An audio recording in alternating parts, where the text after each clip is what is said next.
Well, hey everyone, let's get back to this topic of emotional fitness. It's sort of my umbrella for everything. But tapping through tumultuous times. Because have you noticed? Lots going on in our world, wherever you are.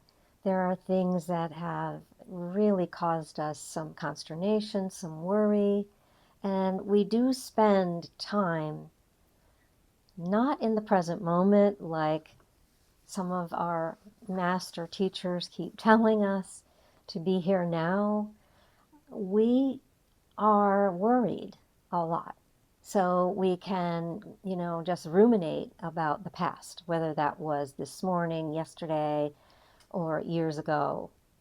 And it's something that, will keep coming back. We'll have these I should have, could have, he shouldn't have, kinds of statements.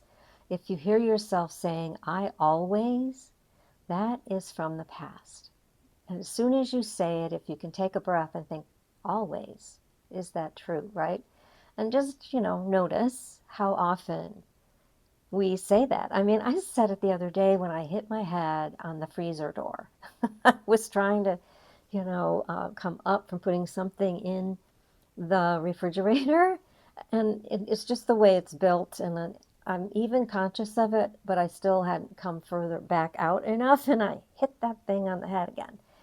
So, it can be something like that, or it can be something really worrisome to you, really, about how you think or how you act, or how maybe you always don't follow through, or you always jump into something too fast, right? There can be all sorts of ways that you can think of it. And then we really worry about the future. We have those what if questions. And, if you're on any kind of device and you're getting news, whether it's, factual or it's been spun, you are getting these downloads of information that are coming pretty rapidly. And there are certain views and certain things that will trigger your worry. And whether it's the overall earth, and there's so much going on with climate and weather, you know, uh, fires and floods and blizzards, so much. And then, of course, there's war, and there's the threat of really intense war, and some perhaps ruinous war, not just for a particular little spot, but for all around. So there's so much of that. And, none of us have escaped growing up with some of that somewhere, right? It just depends on your age bracket. I tend to be from, that boomer place where I grew up with, people in my family, not my dad particularly, but my grandfathers and others who were in World War II, my uncle in the Korean War, and then, of course, Vietnam was hitting us on a daily basis, where it was actually on television every night, the live filming of actual war. It was, so much so that as a teenager, it just numbed, and didn't really pay attention. There was so much more to think about, like those cute boys or whatever, right? But I digress, because we're talking about how we can get stuck in one place or another. And one of the things that tapping does for us is bring us back into the present moment. It's pretty quick how we have these thoughts that keep spinning around, right? And it can be anything. I have caught myself thinking about the craziest things sometimes, and I know you've probably done that too. But often it's really something concerning that you wish that you could do something about, or you wish somebody would do something about. So I want you to bring in one of those thoughts right now and see, what is it? I think, I've been drawn to this word disappointment lately. So let's work on that particular term. because there's so many ways we could take this. So, disappointment. How do we handle that? And how do we react when the disappointment can be, very heart-wrenching, and can be devastating too, because it triggers us into fear and into grief sometimes, because it's the loss of something or someone, whether it's the loss of a job, a home, a friendship, a dear beloved person, an animal. There's all sorts of ways that that can come in. But it's disappointment with how someone treats you, or how you notice that something came out of your mouth that you've been trying not to do anymore, because we're all growing all the time. It's something I've been working on. So these things come up, but as soon as we notice them, we can start to tap on it. And what I want to tell you about disappointment, it's especially a word that we women use. And the older you are, the more you have been using it, because I'm so impressed by the younger generations of young women and girls who don't have quite that heavy need to conform and to not express, because we were raised to never be angry, to never step out of line, to never brag or blow our own horn, and oh my gosh, how dare you be on video like this. So there's all sorts of things that can come up, but disappointment, what it sounds like is, and I'm doing this because the last segment that I did on this emotional fitness was around anger. And I want you to see how disappointment is a nice word for anger. And it can come out of our mouths like, I'm not mad, I'm just disappointed. I'm really disappointed on how this is turning out. I said it a lot with my late husband, and we were dealing with a lot of his issues and my codependency around trying to help him not go down, to break away from some of his truly, truly devastating issues. But, and so I would get angry, but I didn't know it. I would say, I'm just disappointed in how this is, and I wish it was different. And what happens when we do that? Whether we say we're frustrated or disappointed, it's all nicer words to say instead of, I'm angry, I'm outraged. So what happens is it gets stuffed down in. Subconscious takes care of it. The body holds it, which is why I'm always asking you to check in with your body, to pay attention to where you're feeling your stress. So that anger, disguised as disappointment or frustration, will come through. And it usually kind of comes out sideways. And you will say things, you will react. I have done it many times. We will say stuff, we will act, we will either get very, very angry in our actions and our words and our tone and, volume, or we will people please. It's called fawning. So fight, flight, freeze, fawn. I find sometimes the flight and freeze and fawn can all go together. I was just like, leave the room. But we'll people please a lot to try to placate, try to make things better, right? Or we just react and we get really angry, and then everybody gets hurt. So when you use tapping for that, no one gets hurt, not even you. It's very powerful. So let's do a little bit of that today. Think of a situation where you have been disappointed, or maybe you are right now. And this can be a big general disappointment, or something about an individual or a group, a place, a thing, whatever it is that you're disappointed in. Disappointed in yourself. Find it. Check in with how that feels to you. Where is it in your body? Can you feel it? Where does it hang out? Often that can be right in that solar plexus, down in your gut even, or up in your chest, around the heart, anywhere. Throat, neck, head. Just find it, shoulders. Where is that hanging out? Feel how intense it feels. If you wish, you can give it a number, 0 to 10. I don't always do that. Sometimes I think I know how intense it is. I don't need a number. Which doesn't quite go with all the EFT people, but that's me. So tune in. I'm finding right now, for me, it is the solar plexus, which is just under the rib cage, that third chakra, which is all about taking action. And for me, sometimes my disappointment is in myself and not taking the actions that I've said I'm going to take, or maybe taking them that I said I wasn't going to, right? So there's a lot there. So tune in for yourself. Get that gauge.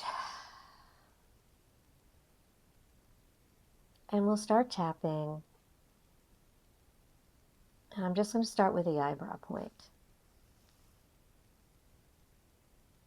And repeat what I say. It's best if you say it out loud. There is a definite connection to the out loud pronunciation of the words. And if you can't, you can say them to yourself or whisper. And you can tap without words, but just repeat. I don't think I'm really mad. Side of the eye. I'm just disappointed. Under the eye. I hate how this turned out. Under the nose. I'm disappointed in everybody. Chin. And I'm afraid. Collarbones. I'm afraid of everything around it. I mean, what if it gets worse? Under the arm. What if things go really bad? Top of the head. I want to pull it all back. Eyebrow. I want to change what I did and said. Side of the eye. Or I wish they would change it. Under eye. I'd really like an apology. Under the eye. I'm so worried about this. Chin. These things seem to keep happening. Collarbone. One after another, they keep happening. Under the arm. And I don't know how to change that. Top of the head. I don't know what to do about it. Eyebrow. But I am open to finding a way. Side of the eye. I'm open to letting go of some of my disappointment. Under the eye. I'm open to expressing my anger through tapping. Under the nose, in a safe way. Chin. And I'm really ready for the clarity that can bring. Collarbones. Maybe I don't have to be so worried. Under the arm. Maybe there is a better way. Top of the head. I'm so open to finding a way to peace. Eyebrow. Letting go of all the stress. Side of the eye. Just for me right now. Under the eye. Because right here and right now, under the nose, I am doing the best that I can. Chin. And I'm just going to honor how I feel. Collarbones. I honor how much stress I've been under and how worried I am. Underarm. I honor all this disappointment. Top of the head. Of course I'd be disappointed. Eyebrow. I'm so open to letting all this worry go. Side of the eye. Side of the eye. I'm breathing some calm into my body. Under eye. Accepting what has been. On your nose. And open to positive change. Chin. One step at a time.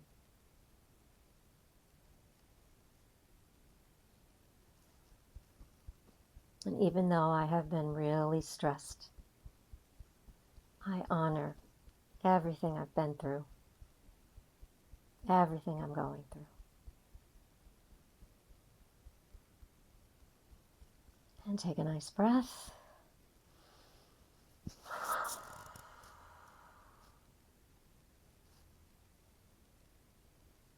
And checking in.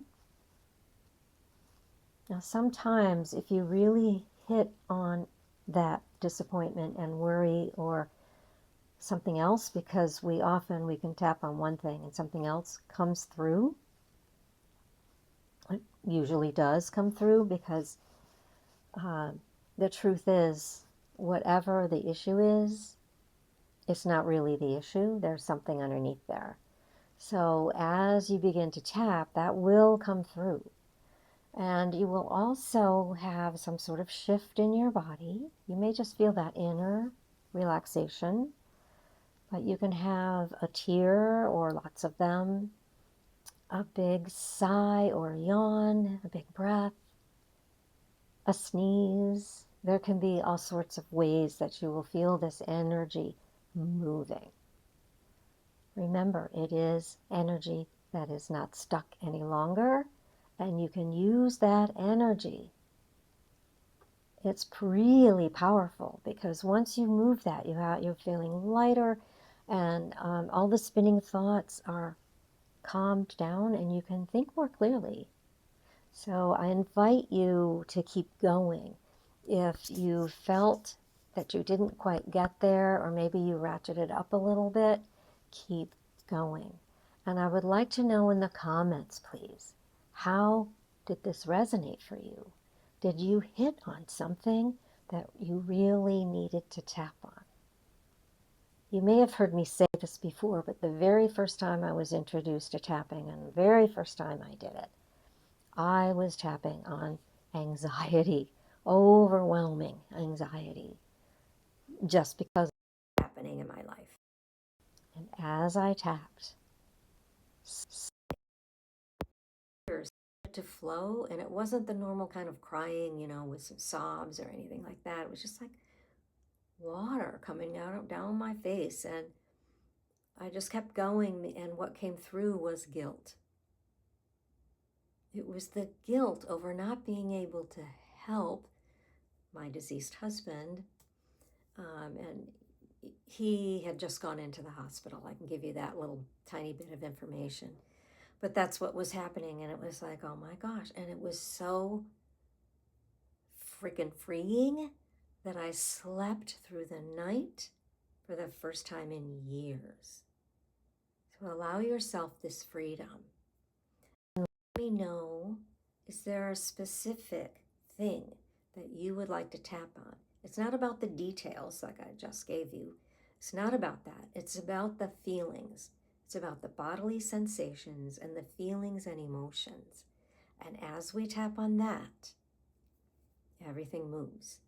And I also know that if you tap along, and even if you don't resonate, it's not your issue, your body knows what to release. So I just invite you to come back. We'll be doing this more often now. I think I'm really committed to bringing out more and more of this and helping you tap through whatever's going on for you. And we'll have some other energy medicine as well, some other techniques. So remember that you are loved, and I see your beauty. I see your light. Shine brightly.